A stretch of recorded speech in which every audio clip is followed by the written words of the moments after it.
and welcome to the Go Spurs Go Memes podcast, number 3, live but recorded from the Go Spurs Go Memes network of studios.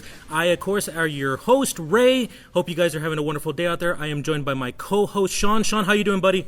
Doing pretty good, Ray. A little early, but we're doing good. That's right. We're here recording on a lovely Sunday morning here in San Antonio. Sean and I, of course, are joined by Frank, the producer. Frank is here with us today, and we are also joined by Buddy, the engineer. Buddy is here to make sure that we sound good for you guys. We loved all the feedback that we got from podcast number 2. One of the big things that we were constantly told is that it sounded like Sean was in a different room, or that he was actually communicating via can and string. So to remedy that, Sean is sitting much closer to me today, much closer to the mic. He's actually on my lap right now.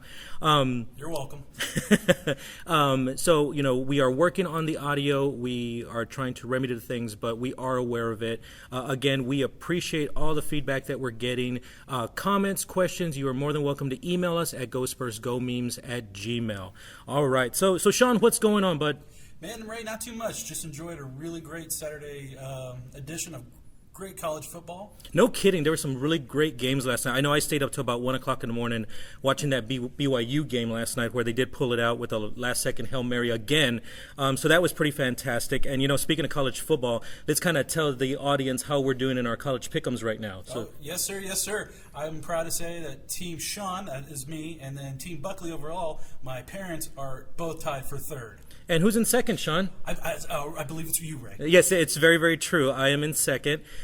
Frank, the producer, is also playing this game with us, but I'm not too sure where are you, Frank? Can you tell us where you're at? That would be number 6. I was number 5. I was number 3 mid game day, and now I'm at number 6. Number 6, great. That's all perfect. The good people are up front. And we'll see what happens at the end of the season. As you can tell by Frank's voice, he's a little upset that Sean and I are ahead of him. But that's the way it goes. And as I mentioned last week, we will keep you guys up to date where we are in college pick'ems as these podcasts go through throughout the entire fall. So, what's going on in Spursland right now? So I think the big news that the Spurs kind of announced is that they have sold out of season tickets. That's 13,200 season tickets that are completely sold out right now. They have 3,000 single tickets left for single game purchase or for a group purchase, but that's just insane. Absolutely insane. 13,200 seats, fully packed every single game. My only question is how many of these are actually bought by individuals versus, companies or corporations? Just because a lot of times you'll see them always sold out. When you can see a clear section doesn't have anybody in it, I really hope they can get people in those seats that they bought. Yeah, and that's the other question too, is a lot of people are asking, are these scalpers, are the scalpers buying up all these tickets because they know that Spurs fans are going to want to pay the money to go see their Spurs play? Well, Ray, I got to say, it's probably not scalpers. If you see the way they dress outside of the AT&T Center, I'm going to go with the odds and say they're probably not buying the full season tickets ahead of time. Hey, I agree with you, Sean. 13,200 tickets completely sold out, 3,000 single game tickets available for us to purchase. Remember, you heard it here first, single game tickets will go on sale on September 25th at 10 a.m. So if you want to go to a Spurs game, I highly recommend you're ready that morning. Go online, go to Ticketmaster, get your tickets if you're going to want to be there for a Spurs game. Let's see what else is going on in the NBA. The NBA announced that playoff seeding will now be determined by record, not by division.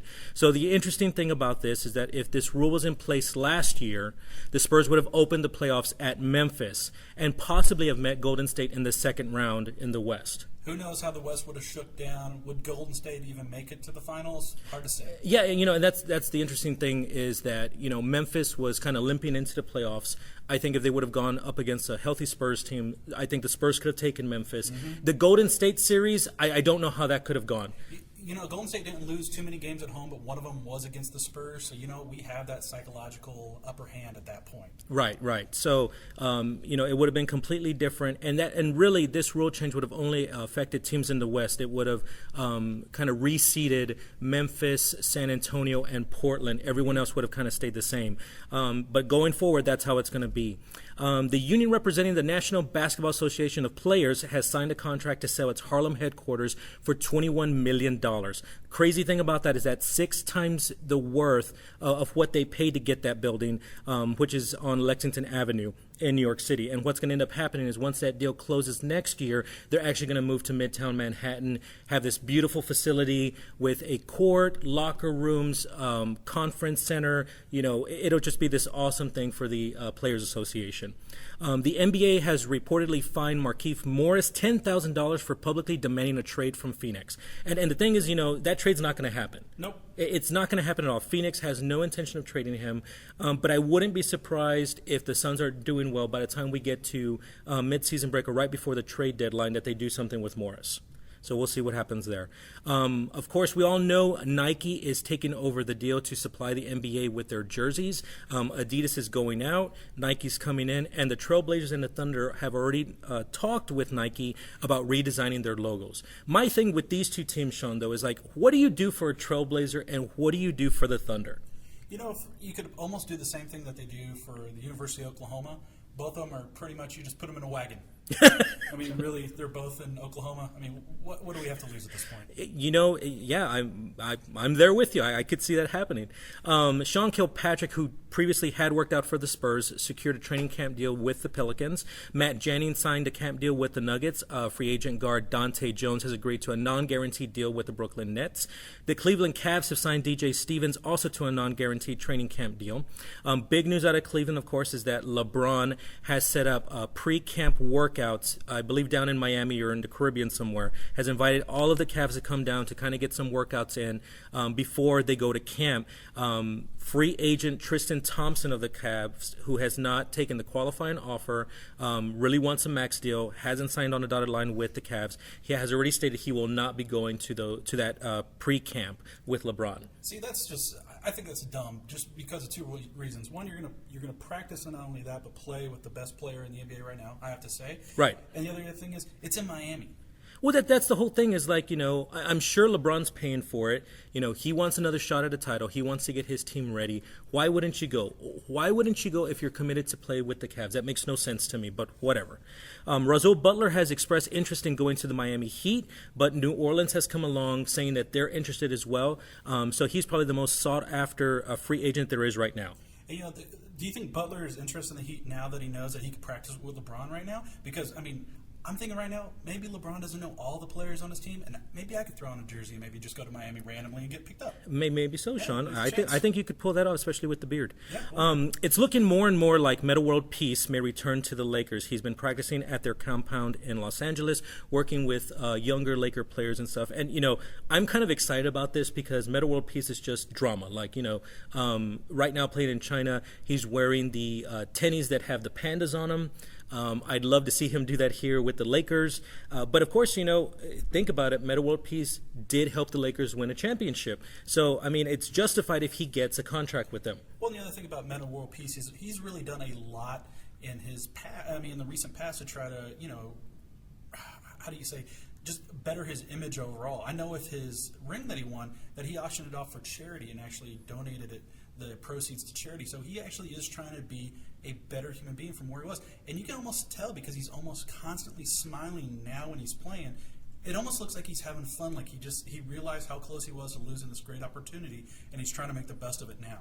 And I think you make a very, very good point, Sean. So let's see what happens, but I'm thinking more than likely Metta World Peace will be back in a Lakers uniform this coming season. Sad news coming out of Minnesota, of course. A couple weeks ago it was announced that head coach and vice president Flip Saunders was diagnosed with cancer. So he's already been doing his treatments for the cancer, but unfortunately this week came out there are some complications with that. So he's going to be taking a leave of absence, and Sam Mitchell will serve as head coach of the Timberwolves. And the Go Spurs Go memes, how we feel about cancer is F you cancer. Damn straight. Just get it out of here. We really hope that Flip gets better quickly and can get back on that bench coaching that team. There we go. Draymond Green of the Golden State Warriors has donated $3.1 million to Michigan State, which, of course, is his alma mater. That's just an amazing amount of money to go to any school. So I'm sure Michigan State is very, very excited about getting that money. Well, I think they're more excited about beating Oregon the way they did last night. But, heck, $3.1 million, I'm pretty sure you're going to jump for that as well. No kidding. And, Michigan State showed up. Oregon came back. Michigan State's defense showed up. They stopped Oregon. That was such a great game last night. Of course, I picked Michigan State. Who did you go for, Sean? Oh, I was smart. I picked Michigan State. You went Michigan State too. Frank, who did you go for? Frank, did you go for Oregon? That sounds like a Frank pick. Yeah, I went to Oregon. You went to Oregon, didn't you? That's what we thought. Quack, quack, quack. Am I right, buddy? Came close, except for the other days. But what I did like for Oregon was the new uniforms that they wore yesterday with that angry duck that they had on the side. But I mean, they have thousands of uniforms and 0 rings, so that kind of that.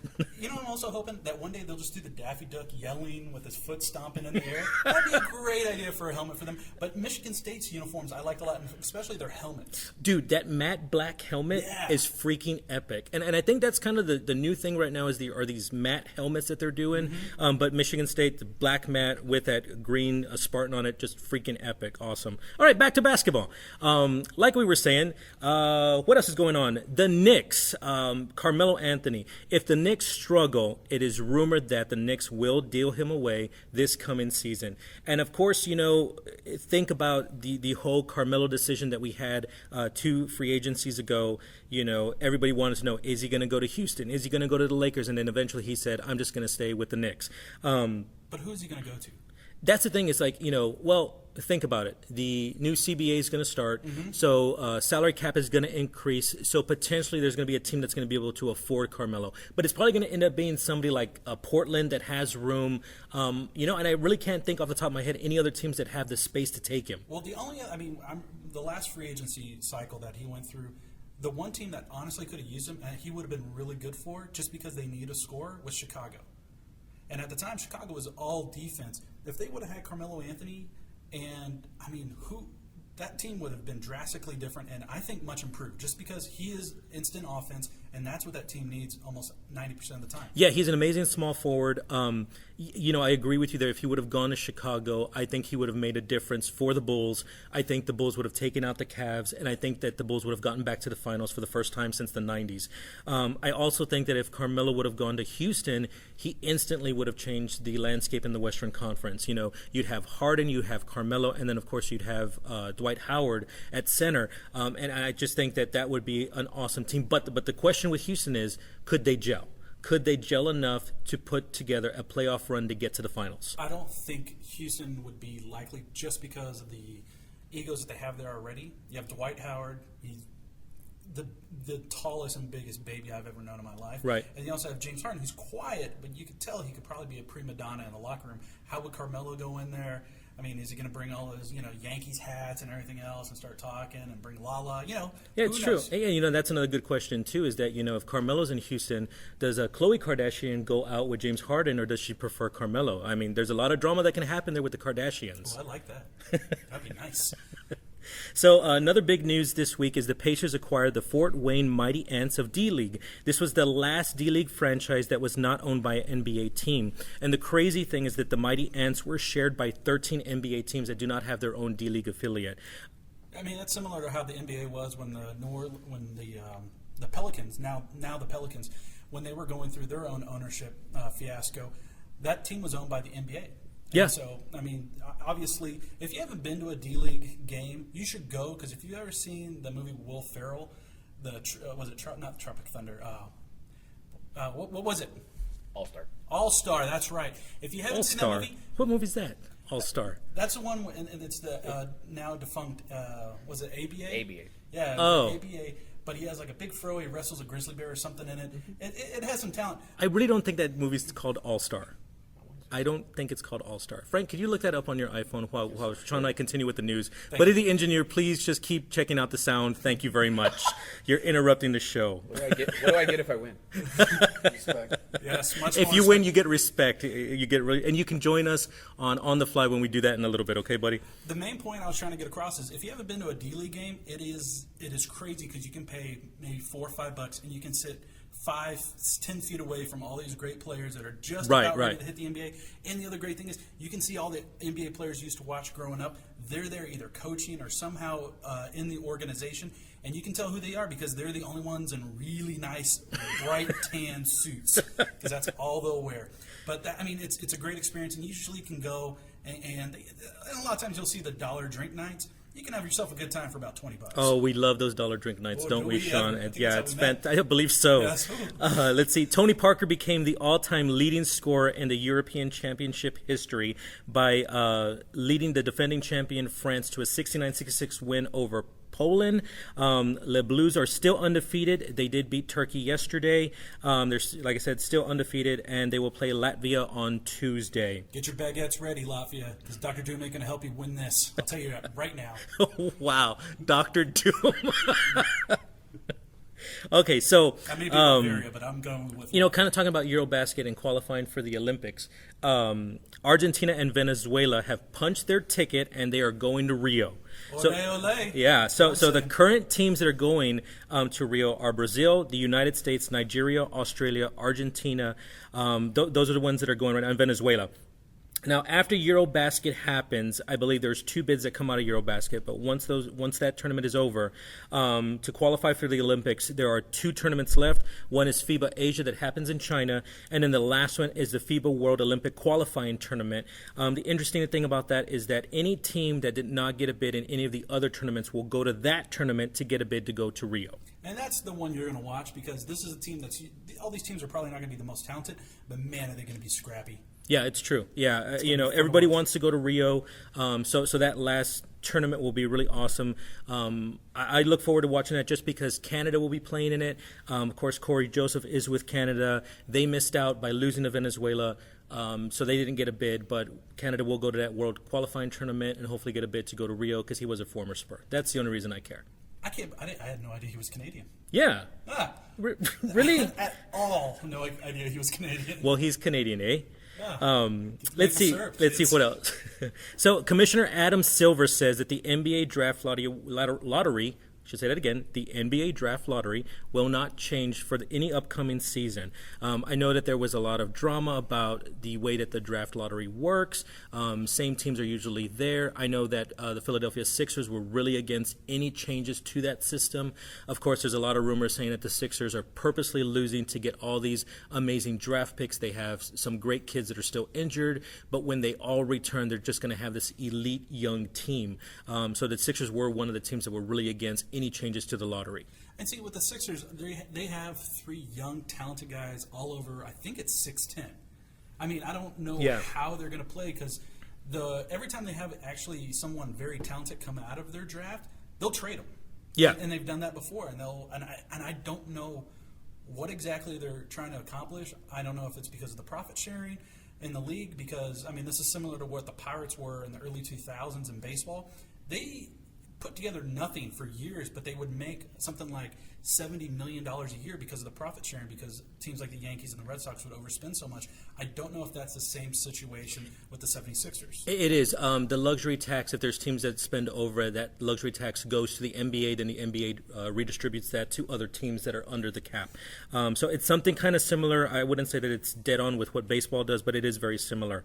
And then finally, in sad news this morning, we were notified that a former Spur, Moses Malone, did pass away this morning in his sleep at the age of 60.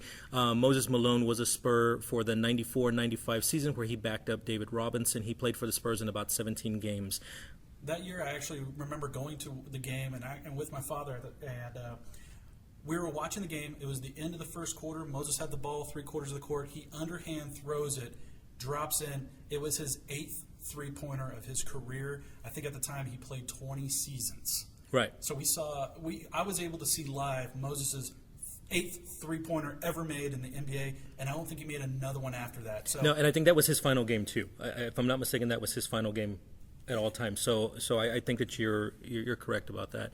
Anyways, guys, like we said, Moses Malone passes away at the age of 60. May he rest in peace. We'll be back in a bit.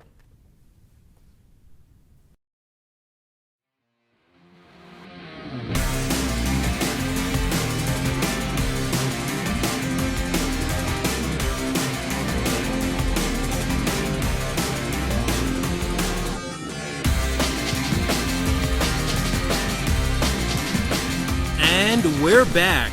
All right, Sean, so we were just dropping the NBA news a minute ago, and the last thing that we kind of talked about was that the NBA draft lottery is not going to change. So for this segment, what we're going to go over are the worst draft picks of every NBA team.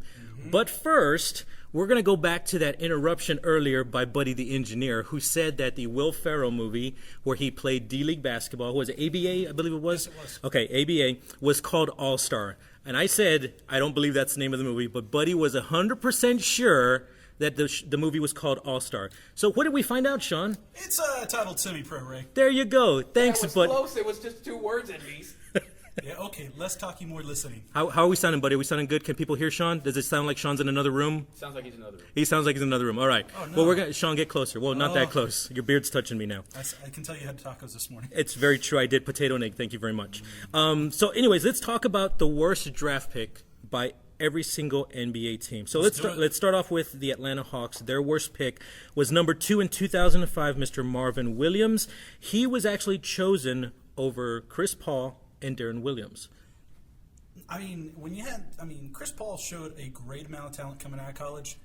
I don't remember Marvin Williams even in college, so yeah, you may want to tweak the old draft board there, Atlanta. Just saying. Just saying. Boston went with Joseph Forte at number 21 in 2001. He was actually chosen before Tony Parker, but at the time, if you think about it, Sean, nobody knew how great of a guard Tony Parker was going to be. And he was also, I think he was like 17 when we drafted him. He was 17, 18, he was super young. The other thing was he was in France. Not a lot of teams had the international talent pool, at least looking at it, that the Spurs have always had, which has always been good. Right. So Charlotte chose Adam Morrison, number 3 in 2006. He was chosen over Rudy Gay, Brandon Roy, and Rajon Rondo. Adam Morrison was a very, very good college basketball player. He was the Christian Laettner of that 2006 season. Yeah, I agree. Brooklyn chose Terrence Williams, number 11 in 2009, over Drew Holiday, Ty Lawson, and Williams went to D-League after 1 year with the Nets. I don't know if the Nets' plan was to send him in the D-League at all. I mean, some teams will draft players with the intention of sending them in the D-League, usually underclassmen. They're coming out early. They want the talent, but they're just going to get the they want them to get more experience, especially under NBA coaches. Right. Next, we have LaMarcus Aldridge being traded from Chicago to Portland for Tyrese Thompson and Victor Carapa. Neither lasted with the Bulls and were traded to Charlotte. That's true. And, Aldridge was chosen number 2 in 2006.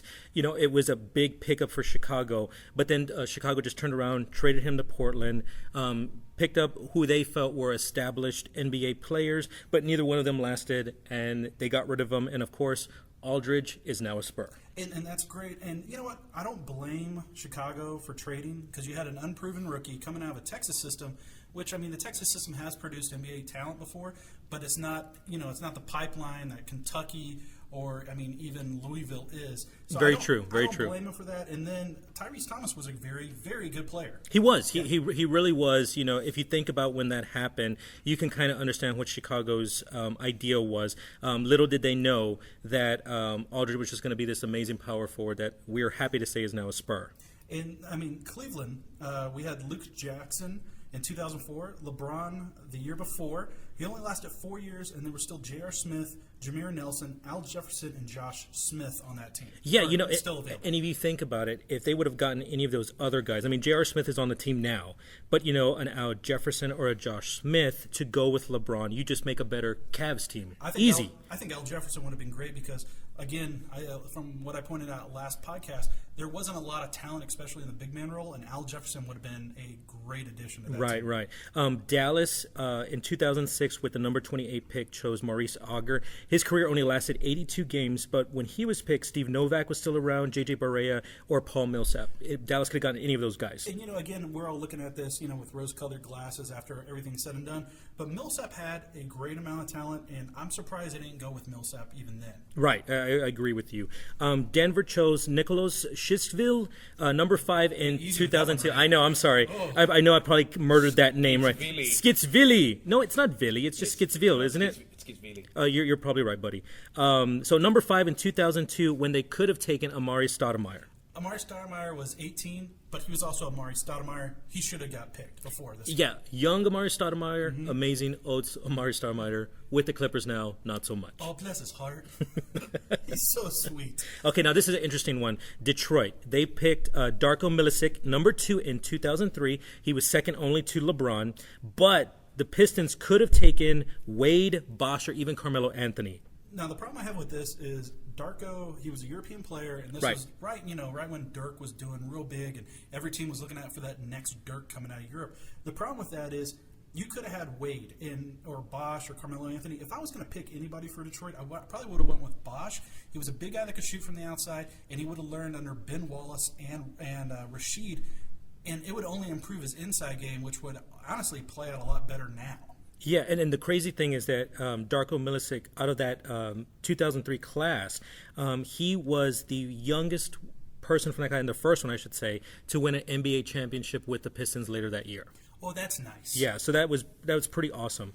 Golden State, they chose Patrick O'Brien, number 9 in 2006. He was sent to the D-League even before the season was over. Poor guy. Yeah, if you're going to pick anything in the top 10, you're going to want him to play in the NBA that year. Exactly. Or at least have something to do with the bench, not be sent to the D-League, which, again, D-League is not bad, but if you're spending a top 10 pick, you want to make sure they're up in the show. Yeah, and just to kind of give you guys an idea, if you play in D-League, your salary is about $30,000 a year. Now compare that to a vet minimum or just, rookie minimum in the NBA. It's a couple $100,000, so big difference going into the D-League. Mm-hmm. Houston had Royce White, number 16, 2012. He had panic attacks and anxiety, so he couldn't travel with the team. Yeah, he couldn't get on planes. He couldn't do anything. They tried to do buses for him, but it just never worked out. And eventually, Houston just kind of shipped him to their D-League team, which is the Rio Grande Vipers. And I feel bad for him. I mean, he did have a legit problem, and Houston was still going to. They were trying to work with him, but Houston also had 3 draft picks in that first round that year. So I think they just threw one out there. They saw the talent that he had, and he is a talented player. But doing the John Madden of driving around in buses the whole year No wasn't kidding. Gonna, It wasn't going to pan. fly. Yeah, it wasn't going to happen. More foresight would have been brought up on that. Next, we had Tyler Hansbrough for Indiana in 2009. He was picked before Drew Holiday, Jeff Teague, and Ty Lawson available. Now, I don't know about you. Tyler Hansbrough was a very good player. I see the thought behind this. See, I don't. I've never understood anything about Tyler Hansbrough. I never thought that he was a great player. I didn't think he'd last in the league. So I was kind of surprised when he was chosen number 13. But that's just me. And see, I could see him as a 10-10 guy, similar to Captain Caveman. He played for the Clippers forever, and I cannot remember his name. And I wanted Chris Kaman. Oh, yeah. I could have seen him as a Chris Kaman type. 10-10 at ideal, but at least a 7-7. Yep. Let's see. The Clippers went with Yaroslav Korolev. That was their worst pick when Danny Granger was still available. And, of course, Granger was a future All-Star. Korolev only lasted 2 seasons playing 34 total games, which is really sad. The next one is one that I'm really excited to kind of talk about. It's with the Lakers. So back in 2007 with the 19th pick, the Lakers chose Javaris Crittenden. The crazy thing about him is after he was drafted, he joined the Crips. He went straight up ghetto thug, Crip, started drug trafficking, did first-degree murder. I mean, just absolutely insane. I mean, this is a story as old as time itself when you think about it.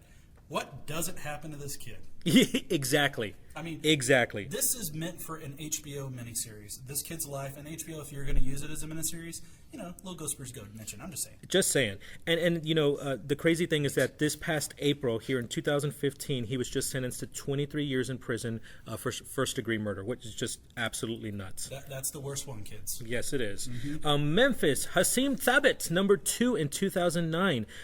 Crazy thing is James Harden was selected right after. He was the highest drafted player to be sent to D-League ever. And see, with him, I can get it. He was 7'2". You can't teach height, and especially in this league, name all the dominant centers that we have right now. What would you say, 3, maybe? Yeah, maybe. It's like Gasol. The Gasols. No, Gasol's a power forward. Yeah, well, I mean, I really think that right now we are kind of seeing the transition from the center position, from that being, back in the day when it was Robinson, Olajuwon, and Ewing. That's not happening anymore. Now you're kind of seeing everybody kind of move small forward, power forward. Even guards have more power in the game than they used to. No, and again, I can see this pick. Memphis won its size. I mean, I don't believe Zach Randolph was there yet, and they just wanted somebody else to be there. I mean, they ended up getting what was his name? The other Gasol brother, which has been a great pick. Yeah, Mark's been there for a couple of years now. But depth at the center position is a luxury to have, and it's a great one to get. Miami, number 2 in 2008, they chose Michael Beasley, who was, of course, drafted over Westbrook, Kevin Love, and Brook Lopez. He was sent to Memphis for a bit so that the Heat could sign LeBron and Bosh, and then he eventually made his way back to Miami, where he is there right now on a non-guaranteed contract, if I'm not mistaken. Milwaukee, with the number 2 pick in 2008, chose Joe Alexander. Remember him, Sean? No. No. Not at all. Exactly. He only lasted about 2 seasons. But who else was available during that time? Serge Ibaka, Brook Lopez, and even Roy Hibbert. I think he delivers milk now, if I'm not mistaken. I wouldn't be surprised by that. Number 6 in 2009, the Minnesota Timberwolves chose Johnny Flynn. Steph Curry was right after, and this poor guy, Flynn, went overseas after just 3 seasons in the NBA. 3 seasons in the NBA is nothing to sneeze at when you look at it. Really isn't. When we're going through this list, you really get an appreciation for it. I can see why they didn't pick Steph Curry. Steph Curry is 118 pounds wet. I mean, he is not a big guy. He was coming out of Davidson, which I don't know about you, but I've never heard as an NBA talent pool until Steph Curry came out. Again, and he was also Steph Curry had some injuries before, and he's had them since he's been in the NBA. Has it stopped him? Of course not. We all know where he's ended up now, but at the time, it wasn't an illogical pick. Right. I'll agree with you there. New Orleans, number 11 in 2006, they chose Cole Aldrich. They sent him right to the Thunder right away. I mean, he was just gone. Let's see. The New York Knicks, number 9 in 2003, Mr. Mike Sweetney. He was chosen even though David West was still available. Orlando, number 11 in 2005, they chose Fran Vasquez. The crazy thing with Vasquez is that he changed his mind being drafted and just went back to Spain. He just stayed in Spain. Never even made an NBA debut. You know what? What can you say? The kid didn't like it. He left. Good for him. He probably could have came up to that decision a little earlier in life, but hey, what are you going to do? Exactly. So Philly number 2 in 2010 was Evan Turner. They could have had Paul George or Derek Favors. Phoenix 21 in 2006. They chose Rajon Rondo, who of course they traded Rondo to Boston for a first-round draft pick the next year. Stupid thing by Phoenix, they signed Marcus Banks to a deal worth $24 million, even though Banks was already proven as a bust. When they could have had Rondo backing up Steve Nash. So just nuts by Phoenix there. Sacramento, number 5 in 2012, Thomas Robinson. He was a bust, shipped him to Houston, then to Philly. The rookie of the year that year was Damian Lillard. But Damian Lillard, if you look at that history, he was a little late in the draft class. I don't think anybody was really looking at Lillard too close. I want to say Lillard was a part of the Trailblazers at the time. And if you look, the Trailblazers actually have some really good draft picks over the years. Their system is not bad. They just have had some bad injuries. Yeah, I agree with you. All right, the San Antonio Spurs, their worst draft pick, number 20 in 2010, was Mr. James Anderson. He played 3 years, did nothing, even compared himself to Joe Johnson, who was an all-star at the time. Quincy Poindexter, Grievous Vasquez, and Lance Stevenson were still available. Out of all those guys, who would you pick that were still available? I would probably have gone with Lance Stevenson. See, I wouldn't, just because he's been such drama since he's been in the NBA. I almost would have gone with Poindexter. Yeah, I wouldn't mind Poindexter either, but I just think Lance Stevenson, he has great defense. Yeah, that's who I would have loved to have seen the Spurs get. But I mean, really, who can question the Spurs? They've just had phenomenal draft picks. It's kind of the draft and stash system that they use. They have so many rights to players that play in the Euro leagues, overseas. I mean, it's just a proven system that works for San Antonio. And the other thing about Anderson was he was going to be backup point guard, shooting guard, which the Spurs needed. This is before we had Patty Mills. I want to say we just traded Bino Udrich to Sacramento. I believe you're right. And I mean, we needed some backcourt help. And I mean, James did play. It's not like he wasn't in the Spurs system. He played. He was productive. It just always seemed he had a hard time picking up the Spurs offense, which if you're not used to passing the ball 7 times before you shoot, is a complicated offense. Yeah. All right, Toronto, number 8 in 2004, and I know I'm going to murder this last name. Rafael Arujo, I believe is what the name is. Thanks, I try. When they could have had Andre Iguodala, Josh Smith, or even Al Jefferson. I mean, I would have easily gone Jefferson or Iguodala. I mean, we've seen how great Iguodala is, so I mean... I would have gone Iguodala. Yeah, I agree with that there. If you're going to be a small market franchise such as Toronto, Iguodala is great. He doesn't usually shine well when the spotlight's just on him, but when he was in Philly for what? How long was he in Philly for? I would say maybe 8, 9 years. He played outstanding. Mm-hmm. He was a really good player. and now that he's over with the Golden State Warriors, he's even playing better. Yep. Utah, number 24 in 2001 was Raul Lopez. He was actually drafted over Tony Parker, but we kind of mentioned before that, people really didn't know how great of a guard Tony Parker was going to be. The crazy thing is that the Jazz wanted a European point guard to replace Stockton. That was the whole point, and they chose Raul Lopez over Tony Parker. Now, I'm assuming he's not related to Brooke Lopez. I don't believe that he is. No. And that's what maybe Utah should have figured out before drafting him. He's terrible. I mean, what else could he have done? Parker was there, but again, like we point out with Parker, he was the last pick in the first round. Nobody was looking at Parker except for the Spurs, and thank you so much, everybody else, for not looking at him. And I mean, I know we talked about it last week, is that, there was a point where we almost traded away Tony Parker. Oh, yeah. We were going to get rid of him to make room for Jason Kidd. Tony wouldn't have lasted with us, and just to kind of see how he's developed as a player, he's on the court general. You just can't see the Spurs now without him. Nope. Not at all. And then finally, Washington, which I think is the best one, probably the worst pick out of them all. Back in 2001, Washington, with the number 1 draft pick, chose Kwame Brown. Yeah. There's not much to say about it. I mean, Kwame Brown couldn't do anything right. No. He couldn't shoot. He could barely dribble. I mean, he was just a horrible player. But if you remember back in 2001, he was the talk of the draft. Oh, yeah. No, he was the one everybody wanted. But, man, talk about huge bust, Kwame Brown. Now, see, I remember he got traded to Memphis shortly afterwards. Was that correct? I think you're right. Okay, and then the Lakers traded for him. Or no, excuse me. He was with the Lakers. Yeah, he went to the Lakers. Sorry about that, folks. He went to the Lakers, and Lakers traded him to Memphis for Paul Gasol. Let me let you in, NBA. Everybody knows what's going on. You want the Lakers to win. That's great. I tried to make that trade on NBA 2005. It even declined me on the automated system. So we know what you're up to. We got it. Yeah, it's true. So Kwame was chosen number 1. Tyson Chandler was number 2, and Paul Gasol was number 3. And I mean, that's just nuts. Think of that. Paul Gasol in a Washington uniform, or even Tyson Chandler in a Washington uniform. I think Paul Gasol would have killed in Washington. I agree. I really do. And I mean, Kwame had a career. He played for 13 seasons, and he ended up with the 76ers. And if you look at the 76ers right now, it's the best place for him. Because no one would have known, because there's a complete lack of talent there. Yeah, no one's watching the Sixers right now. So it's a nice way for him to just kind of disappear back into obscurity, I would say. All right, guys, thanks so much. We will be back.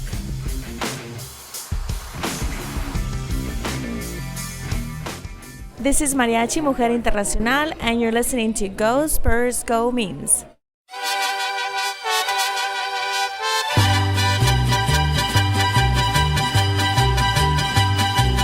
And we're back. All right, guys, it's time for our favorite part of the show, what we call On the Fly, where Sean, Frank, the producer, and myself will just kind of talk about anything that's on our minds. And I believe Buddy the engineer is going to join us as well, so you'll hear his voice as well. So as we call it, guys, this is On the Fly.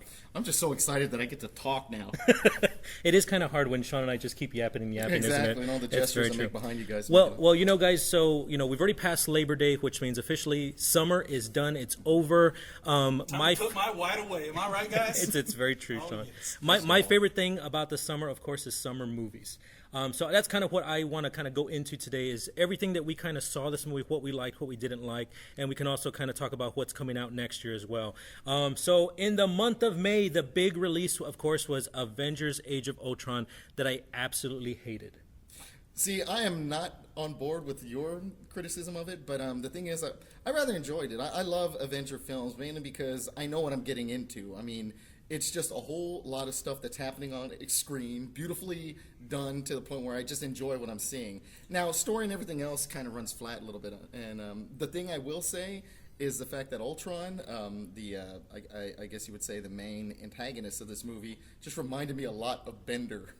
Bender from Futurama. Yeah, from Futurama. Yeah, I could see that. But, it was like Age of Ultron. I wanted to put his voice on that character on there, and that's why I probably why I enjoyed it a that might more. be something that you need to do very, very soon. I'm way ahead of you on yeah, that. because I thought Ultron was a crap villain.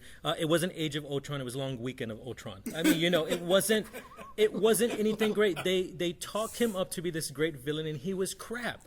And they made him, jokey. That's not what Ultron was as a villain. I really didn't like the film.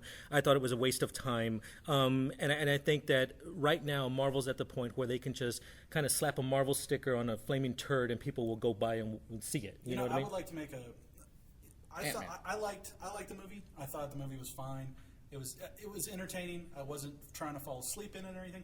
But about the Marvel comment, if you haven't seen Marvel's Daredevil on Netflix, you should watch it. I think it's a very, very good series. So I'm going to say, I'm giving you the other point of that, Ray. Marvel, not everything Marvel's doing right now is going to be groundbreaking, but Daredevil actually is very good. Oh yeah, I mean, being able to do it on Netflix and do whatever you want, violence, the nudity and everything. Because of course, no, there's no nudity. No. Okay, I haven't seen it yet, Well, so I just assumed that there would be. My version there is. Okay, Just wait. what else came out of May? Buddy, do you want to add anything into Age of Ultron? I Long think weekend that of Ultron? I think we're missing just the fact that it's part of a bigger picture with Marvel. I mean, and I understand why you were saying that you didn't like it because it seemed like the antagonist was sort of empty. But to me, it was part of a bigger picture, and that's what I like so much about it. Yeah, but what's the bigger picture? They did nothing to build upon that. Thanos? Hello? At the very end, they gave us, 30 seconds of Thanos. They're talking about the Avengers that they're going to replace. So now you're going to get the new Avengers with, the flying wing guy. Falcon? Thank you. And we Hummingbird? Hummingbird? Hummingbird. The Vision, you're going to have that person. You're going to get Scarlet Witch. So you're getting more context into a bigger picture is what it is. But I understand what you're saying. Okay, let's see. What else came out of May? Pitch Perfect 2 was absolutely crap. I hope you guys didn't waste your time watching that. I did. We're all in agreement. Yeah. San Andreas, did you guys see that with The Rock? That's great. Yeah, I've seen that. I mean, your typical disaster film. That's all that it really- basically and was. it Yeah, was. that's all you that could was. Interchange any character in there, any And actor, see the and there you boobs go. and the blue eyes of the teenager. Yes, That was the other yes, it's very, very I wasn't true. looking that hard. Have you been to Subway recently, buddy? Just saying. What about Mad Max? Okay, I would tell you, I don't know if I've told you guys this before, but Mad Max was the best freaking movie I saw this summer. If you can see it in the theater, I recommend watching it in a movie theater. That movie was just amazing. I absolutely loved Mad Max. Well, I didn't see it when it came out, but I do have it on Blu-ray, and I actually have a theater in my home. So when I get home, I'm going to go and check that out too. Do you have a theater I in have your room? a theater, not only Fantastic. for just movies or anything, but live action. Because if you guys don't know, I kind of make the money here to being the producer and it's everything. true, else you like are the that. So it's, producer. I can't wait to really dig deep in there. Did you guys see Mad I give Max? it one hand As up. the engineer, I saw it in the Dollar Theater. So actually, it was actually really good overall. I mean, I liked the fact that there was a lot of running cars blowing up. And I freaking love it. Did you get to see it, Sean? I haven't seen it yet. I'm not a big fan of people, so I just don't go to places where there's a lot It's of very, them. very true. What else came out? Tomorrowland. Absolutely crap. I know Buddy doesn't agree with me on that. I don't know what the hell was the point of that whole movie. It wasn't anything like the theme park. I was really disappointed. There was no Space Mountain. There was no story in There the was theme park. there was no story in the film. It was a story. It What was the story? It was about human ingenuity and human hope. That's what it was about. And there was none of it. It was a horrible movie. It was a rom-com. Okay, a rom-com. Okay, Poltergeist. Did you guys see the remake of No. Poltergeist? Well, I I haven't saw seen the first one. that. Well, that one I'll was leave it really at good. that. I don't know why they redid it because the first one's like, Didn't everybody you die know, in the epic. first one? No. They only changed the headstones. So, anyways. Okay, all right. On to June, Jurassic World, which was the biggest movie of the summer. I loved it. Now, going in, I knew this was going to be crap, and I loved it because I am a sucker for dinosaurs, robots, and action. And, like, And I'm there with you, Frank. That's why I freaking love it. Dinosaurs. It's an A+. Let me just say this. It's a terrible movie, but I loved every bit of it. I mean, like I said, it's got dinosaurs, and out of all the Jurassic Park movies, this is my second favorite, which tells you about all the other ones. Yeah, out there. yeah, no, I agree with you can't there. beat The original, the original is like, I mean, exponentially higher than than this one right here. And see, I was disappointed because the one thing I was really looking forward to, I used to work at the zoo in SeaWorld, and I was excited about actually seeing how the park was laid out. Like, it sounds nerdy, but that was something I was interested in. And I wish it would have done more with that. You know, yeah, I think that would have been awesome if they would have expanded upon what the park was, what you What could they do, had. like, you Yeah, know, yeah, 'cause I think like, that would've been cool as what were hell. the amenities at Jurassic World? Yeah. Like, you know, how Where's was the the spa? Well, I mean, here's the other thing. I mean, if you want to talk story and everything, I mean, stories essentially forgettable. I mean, there's a lot of plot holes in there. I mean, one of Yes. the things is just, for example, I mean, I didn't really identify with any of the characters. In fact, I didn't even care about the one of the protagonists, what you call the one who runs the park or something. Yeah, security and the everything else redhead. Like that. Yeah. I'm like, I just don't care. It's like, yeah, you don't. Oh, by the way, this is going to be loaded with spoilers alerts, or we just want to make that warning right now. No, we don't care. Well, no, it's the Oh, we summer. don't If care. you Okay, didn't you see guys it, that's should your have own seen it. loss. Yeah, Yeah. Okay, I got it. Hey, We if just it's don't not care. at the dollar theater, get there. Okay. Yeah, It's true. Awesome. Okay, so but the thing about it is with her, you know, it's just like, I mean, she was basically a jerk, and Yes, like, she really, was. I didn't care, and of course, you knew this was going to take a Spielbergian type of a turn where you're going to have someone who's going to grow out of nothing, and all of a sudden she's going to turn around and now she's a love good her, person, yes, and she exactly. can make a T-Rex run and get the bad dinosaur. Exactly. Yeah. After killing all those people due to basically her Ineptitude? spinelessness. Yeah, Yes, ineptitude. I agree with that. Okay, Spy came out. Didn't watch that. Nope. Inside Out, which was Pixar's release this summer. Pass. I have not seen it. I believe didn't or like not. it. I didn't like it Well, at I all. can't really say anything about that. I mean, just like it's one of those ones that I hear from a lot of my friends and everybody else that says it is the best Pixar film. I think there's so many better Pixar films than Inside Out. I don't know what it was. It just I actually liked before you watch Inside Out. There's a little Pixar short called Lava about a singing volcano that sings in Hawaiian. That part is probably the best part of Inside Out. The movie itself, I didn't really care. So a lot of hookah. Kind of. Yeah. Okay. Insidious 3, I didn't watch that. Don't really care to go to horror movies because they all suck. Ted 2. Did anybody watch Ted 2? No. Did you see it, Buddy? We'll skip on over. Okay, come on over, Buddy the engineer. Tell us about Ted 2. I thought it was excellent. I actually sort of thought it was a little bit better than the first one. Actually, the jokes were still pretty hilarious overall. They actually tried to be as raunchy as they possibly could be. Oh, good. Good. So Yeah. it was We're all right up for your guys' that. alley, so. and the story was a little bit more about the bear than it was about the Everything else. The relationship. Yeah. Well, it is There we called Ted. So Well, I mean, the first one would I be just about thought the they would bear. have two Teds. Well, yeah, I don't know. I didn't watch the first one till it was like on HBO or something like that. And the only reason that I watched it was because Flash Gordon was in it, like the original, like what's his name? And that was the best part of that entire movie was seeing Flash Gordon and Mark Wahlberg with him on that flying scooter thing from Flash Gordon. That was the best thing. Okay, what else came out in June? Entourage. I still haven't seen Entourage, either. and I haven't really heard anything about it, so I don't know if it's any good. I heard if you watch the show, you're going to like the movie. You're not going to love the movie, but you're going to like it. If you never watch a show, you're not going to get it, and you're going to hate it. I think that was the main thing across the board. Okay, yeah, I love the show. I used to watch the show, so I really wanted to see this one. I just haven't had a chance to see it yet. Okay, July. Minions. 90 minutes of my life I'll never get back because I took my kids. You know, I'm in the same way. I took my kid there too as well, but I rather enjoyed it. Again, with a lot of these movies, I don't expect them to be like marvels of cinematic literature here. But the thing is with that, I knew exactly what I was getting into. Again, it was just going to be a popcorn flick. You knew it was going to be kind of trendy and hip and whatever and stuff. But I was entertained the whole way, and it's one I will get for Blu-ray, DVD, and stuff for myself. No, there you go. How about Pixels? Did you guys see Pixels? Wow. After I saw the first movie, it was crap shit. And I remember my mom goes, because we were watching, I think we were actually watching Age of Ultron. She goes, "Oh, do you want to go see that?" I was like, "No, it looks horrible beyond belief." And yes, folks, Sean does go to the movies with his mom still. He's available, ladies, just saying that. Hey, For the call. most part. Let's see. Pixels, like I was saying, I actually saw it because Madison wanted to see it. My daughter wanted to see it, so I saw it. It's just, Adam Sandler movies are just getting worse and worse. Like, there's so many plot holes. It's not even entertaining. It's like they get lazy with the writing and stuff. Honestly, this is a type of film. I didn't hate it. This is something I would do while doing like shop work in my garage. Yeah, like if it's on, I'll leave it on just because of like the whole like 80s feel to it and stuff, I wouldn't mind having it on in the background, but it's not a movie that I would be like, oh, you got to go see it, So, the last good Sandler movie I remember watching is I Now Pronounce You Chuck and Larry. I actually thought that was pretty clever, and it wasn't terrible. The jokes were actually pretty good.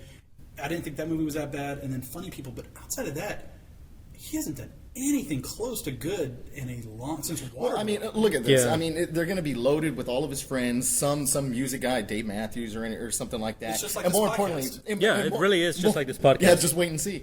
But more importantly, it's like he's always going to have Dan Patrick somewhere in there. It's almost like the Easter egg in there. And I keep telling, I forget wife, Dan Patrick shows up in his, every yeah, you're single right. one of them. And how do I know? Because you listen to a show and Dan Patrick will tell you every single show he's going to be in there. But the thing about it is like, I'll sit there and while I'm watching it with my wife and I'll say, He's like, "There's Dan Patrick." My wife's like, "Who?"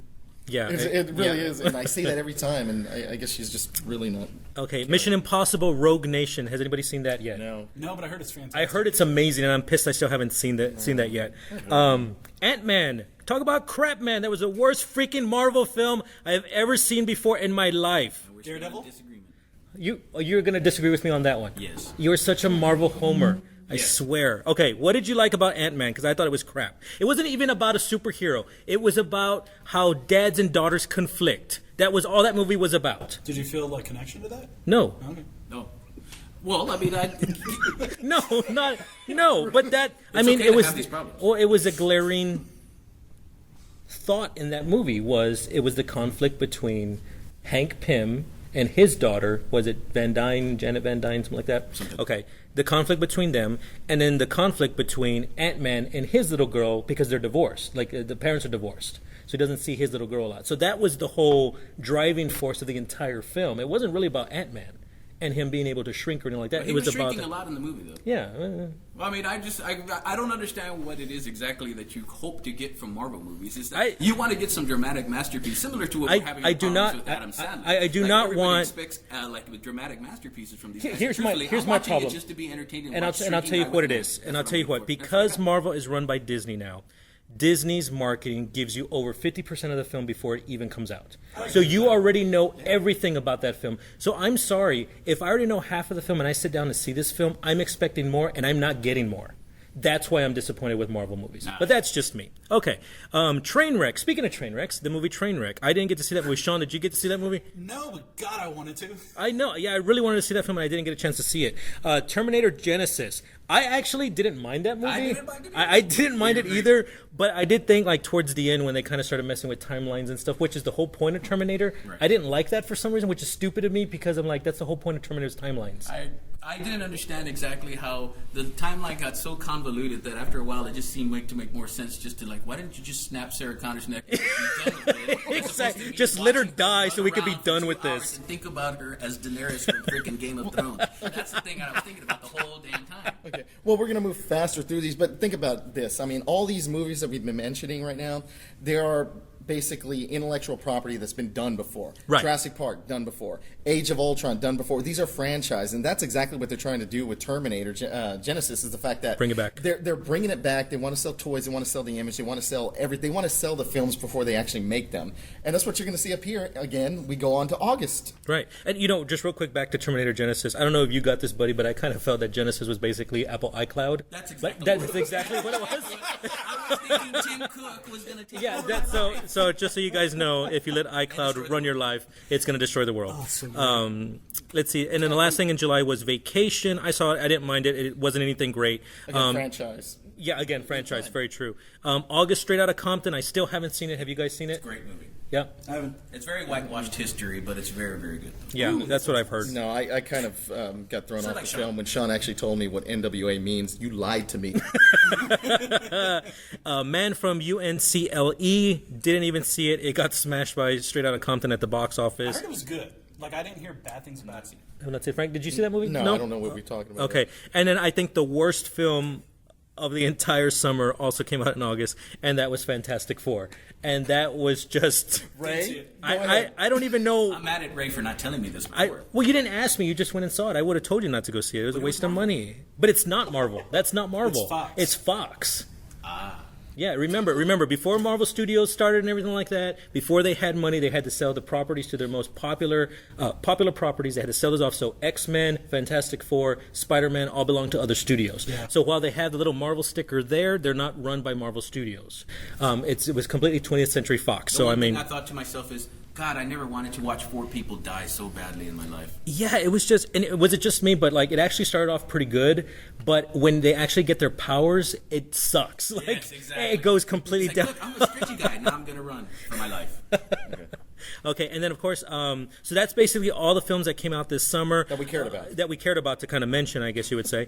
And then of course, going into 2016, tons of more films coming out, lots of more franchises, like Frank kind of mentioned. We got Daredevil, Batman vs Superman, Captain America: Civil War, X-Men: Apocalypse, Suicide Squad, Zoolander 2. I know you're excited about that, Sean. Actually, I don't Pride, Prejudice, and Zombies. I don't know if you guys have read that book, but that's a big thing coming out. Allegiant Part 1, which is part of the Divergent series of books. Disney's the second one. Yeah, there's going to be a second one.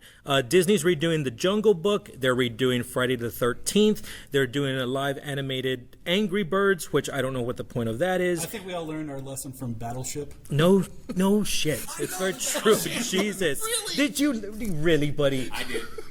God. I admit it. You're breaking my heart. Hey. Well, I mean, look at this list that you have right here. Well, I Of course, know. our viewers can't listen to this, but like what you just mentioned right now. What do you mean they can't listen to it? I mean, they can't They read can't it. see the read list. this stuff. Anyway, moving on. So the thing is that you've got Daredevil. Again, these are franchises. Like, Right. I'd love to see something new, but Well, get ready because we have Warcraft. Warcraft, yeah. I actually will go see that. Well, but the same thing called too is 4chan. Warcraft is a franchise. If you've played the video games, you know exactly what the story is. the question is, and it what's the replaces Lord of the Rings and all that orc and crap. You know what I mean? Like that. That's basically what that really, replaces. Finding Dory. Anybody excited? No, Again, everything you've mentioned here is practically a sequel. it is. You have Star Trek Beyond. They're redoing Ghostbusters. What's ID 42? Independence Day 4 Part 2. You were a little young when the first one came Yeah, out. I don't think I was born yet. But actually, I am excited about Star Trek just because I haven't had Star Trek. Idris Star Elba's Trek- the bad guy. Who? Idris Elba. Who does he do? Again? What is that? Idris Elba. He was in Thor. He was in. He was the guy with the sword in Thor. Yes. Oh, cool. Hemdahl. Gatekeeper. Hemdahl. Oh. Hemdahl. There you go. The store good? Yes. Uh, It has a big guy. no. What's your favorite Marvel movie so far? Captain America: Winter Soldier. Okay. You know That's what, the I only have to one. agree, yeah. That's. I think that's really the I only just one. watched that last month and I was really Yeah. impressed. And then I have to mention this movie because I know it's going to be a piece of crap, but everybody will go see it. It's Alice Through the Looking Glass. It's Tim Burton and Disney once again. I know that movie's going to be nothing but Did you crap. see a preview for it? No, not yet. The preview's pretty good, actually. Oh, here we go, buddy. They're always there good. I pirates? mean, that's the whole point of There's no trailers. pirates. Every time Which a movie ride is comes this out, based one of you guys. The Alice in Wonderland one. Yeah. It's all Alice in Wonderland. Oh, well, let's do it then, guys. No, it's and it'll have Johnny Depp in it again as the Mad Hatter, and why? I think he's dead. I wish. Anyways, guys, so that is the films coming out in 2016. 2016? Yeah, 2016. You know, I'm always disappointed with a lot of cinema nowadays and stuff, but because look at what we're looking at. Of course, I'm going to be a sucker, and I'm going to see probably all of these.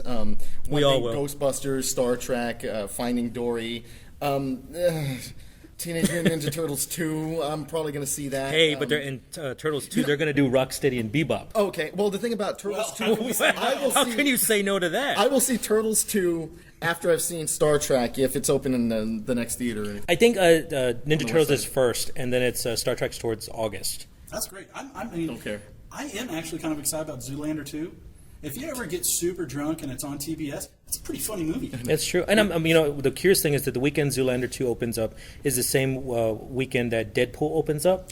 Deadpool looks awesome. So I'm very curious how faithful that film is going to be to the comics and stuff, because Deadpool is hilarious, breaks the fourth wall, talks to the audience as you're reading your comic book and stuff. If it's done by Fox, it's not Marvel, but it does have the little Marvel symbol on there. So it'd be interesting to see what our audience is going to flock to. Are they going to go to this cult hit that is Zoolander, or are they going to go to Deadpool? Now, I say Deadpool. And then here's a little comic reference. Would you consider the Deadpool person similar to the Booster Gold of DC? And the fact that he's a fan favorite, he's kind of vulgar. Yeah, I would go with that, even though Deadpool is the anagram of Deathstroke. Like, that's Lipfield made both of them. Yeah. So he made Deathstroke, didn't like Deathstroke, went to Marvel and said, I'm going to make fun of that character, made Deadpool, and then people freaking love Deadpool. Yeah. I'll go with that, though, that he is very much like Booster Gold. Do you know who Booster Gold is, Frank? I'm going to find out. If I was a superhero, I would be Booster Gold. Okay. Yeah. So Booster Gold is a superhero from the future that actually has he's like a race car driver. He has like ads all over himself. Oh, yes. Okay, I know what you're talking about. Yeah, okay, so yeah, he's pretty freaking brilliant. So I don't know, we got a couple minutes left. Let's talk about what we're excited about this next coming week. Anything big like that, Frank? Big? Actually, I want to get boost my rankings on our college pick'ems right now. Yeah. I'm in a place where I want to be, about 6th place. Your wife is making her slide all the way down, which I'm happy. She really is making a slide all the way down. I think she's ranked 14th right now. Yeah, last, whatever. I don't care. No, she's not last. She's still ahead of 5 people, but still, I mean, out of a group of 20, she is making a slide down. So I mean, we'll see. This weekend, nothing much. Actually, I've been busy for the past 3 weeks, just rather doing this or other things. But then more importantly, it's just like I just might have a weekend to myself and just maybe go out and do some fishing or something. And Frank, did you do something very cool yesterday? Didn't you go to somebody's wedding yesterday? Well, yes. Actually, I'd like to give a shout out to our cousin DJ Quake. If you guys are familiar with that name. If you're familiar with that name, he's the actual official Spurs DJ during home games and everything. I'd like to congratulate him and his new wife, Audrey. Congrats! Fantastic! Yay. One of the greatest, one of the best weddings I've actually been to. A lot of music, a lot of dance, a lot of fun stuff. And Supposedly Patty Mills was there. I hear. yes, there was a lot of rumors that a lot of Spurs were there. Unfortunately, that wasn't the case. It just much like a lot of people where I grew up from, those rumors tend to be not true. Alrighty, folks. Sean, what do you got going on this coming week? I'm starting my new job. Excuse, I'm sorry, Frank. It's my turn. I was starting my new job last week. Just still trying to kill that. Probably submit some great picks for college pick'ems and only extend my lead over Frank. And that's really all I have this week, Rick. That's great. Well, on Tuesday, I will be live on the radio again with Overtime Sports. Yeah. On KEDA Radio, we'll be doing a live broadcast from the Malibu Shack off of Bandera and Fort 10 from 1 to 3 on Tuesday. So if you guys are in the area, come stop by, say hi to me. I wouldn't mind talking to some Spurs fans, but we'll be live on the radio as well. Other than that, guys, we will be back in a bit.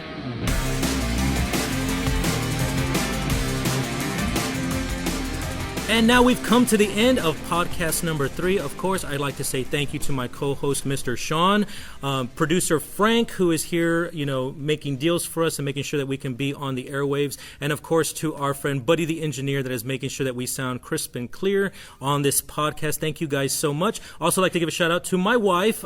Just want to say thank you for supporting me with Go Spurs Go memes from the very beginning. We will talk to you guys next week. As always, like us on Facebook, share us with your friends and family, find us on Twitter, Instagram, and Periscope.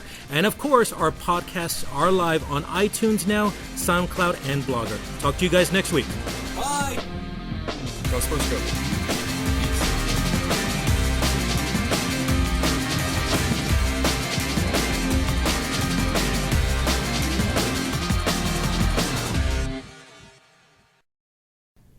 So I think the best thing right now is that while we were doing segment number 2, a hummingbird slammed into the Go Spurs Go Means Network Studios window, and I'm pretty sure that poor bird is dead. But yeah, I'm trying to do the segment, and these guys are dying laughing because this bird just basically just went head first into the window. So Buddy the engineer, Frank the producer, and Mr. Sean are outside taking a look at the poor little hummingbird. I'm kind of staying here because I'm hoping the hummingbird's going to wake up and attack Frank. But it looks like it's pretty much dead.